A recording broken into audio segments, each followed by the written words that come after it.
నిన్న మళ్ళీ హుజూర్ నగర్ వేదికగా పచ్చి అబద్ధాలు మాట్లాడిపోయిండు రేవంత్ రెడ్డి. మళ్ళీ అదే మూర్ఖత్వాన్ని ప్రదర్శించుకున్నాడు, అదే అజ్ఞానాన్ని ప్రదర్శించాడు. ఒక అక్షరం కూడా ముఖ్యమంత్రి హోదాలో లేదు, ఆ స్థాయిలో లేదు.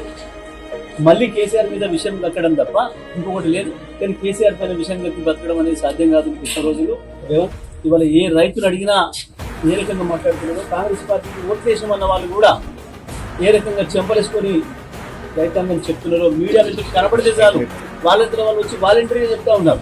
ఎక్కడ మైక్ కనపడ్డా, మీడియా మైక్ కనపడ్డా వచ్చి వాలంటరీగా రైతు మైక్ తీసుకొని చెప్తా ఉన్నారు.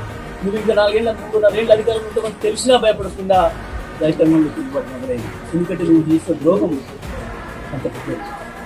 మంచిగా కేసీఆర్ నాయకత్వంలో చల్లగా ఉన్న రైతు ఇవాళ ఒకటే దెబ్బకు ఎండలో పడి మాడి మసైపోయిన పరిస్థితి వచ్చింది. ఈ ప్రభుత్వం యొక్క దుశ్చర్యల వల్ల, ఈ ప్రభుత్వం యొక్క మూర్ఖత్వం వల్ల. నిన్న మళ్ళీ అదే మాట